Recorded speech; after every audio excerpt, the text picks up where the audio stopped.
Hey everyone, welcome back. And this is my review of Arpeggio of Blue Steel, episode 11, titled Sisters. Alright, on their way to Hawaii, their next stop on their journey to the restored and upgraded I-401, chased by several Nagarsa ships that are surprised and sunk when Gunzo orders an unexpected maneuver that allows an opening for a combined attack of the super gravity cannon and erosion warheads. After the battle, it is revealed that despite losing her physical body, Takao's core is still intact, and she is now part of the I-401 systems.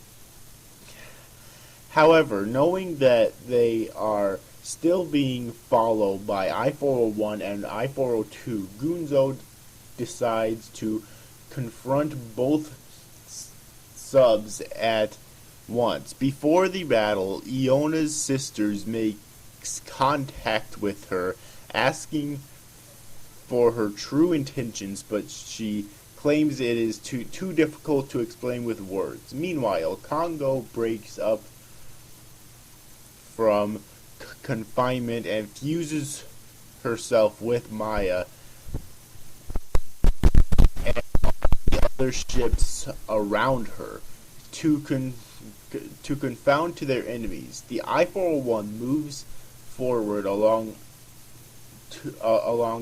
two decoys with increased capabilities thanks to Hyuga. Around Haruna and Kirishima's direct control over them.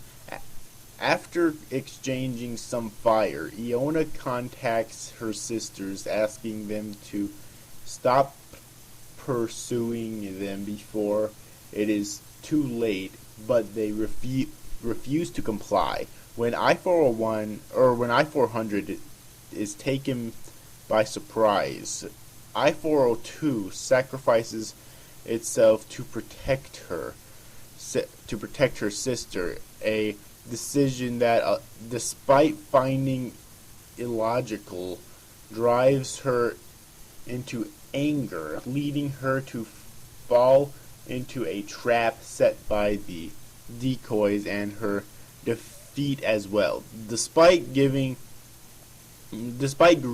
for her lost sisters, Iona maintains her resolve to follow Gunzo to the end.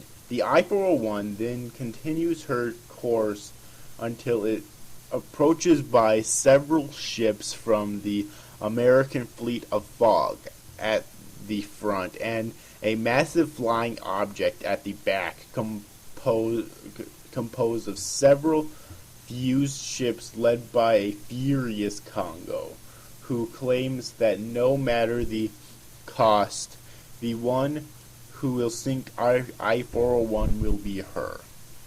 And that sums up what happened in this episode.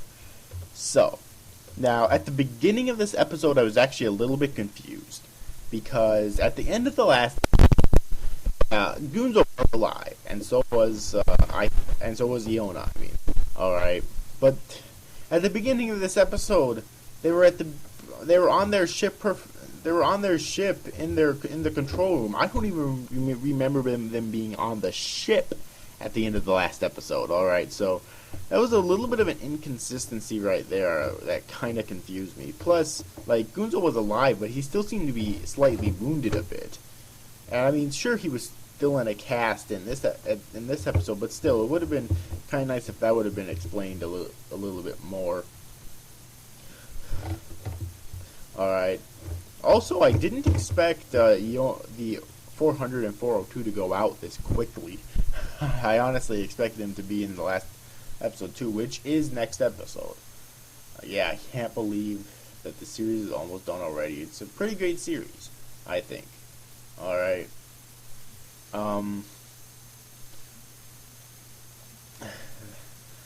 So yeah, but anyways, it looks like that Congo is going to be the final one defeated. All right, because as I can tell, she's the last mental model that they really need to defeat.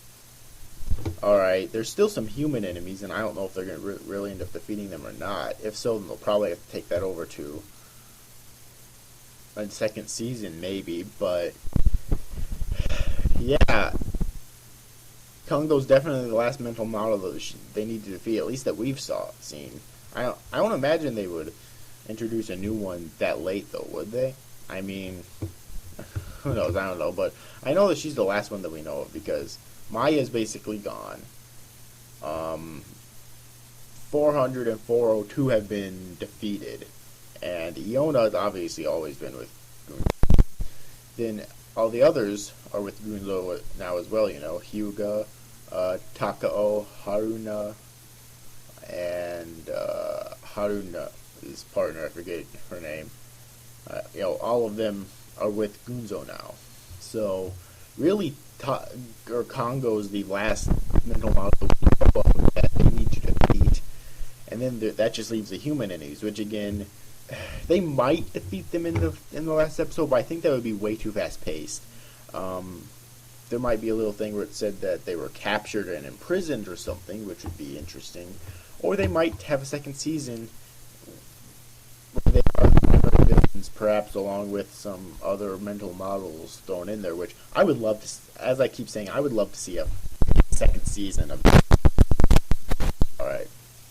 Maybe to like expand on the world and whatnot, because I do think this is a very good series. So yeah. But anyways, overall I hope you enjoyed this review, guys. See you after, guys. Thanks for watching. Bye bye.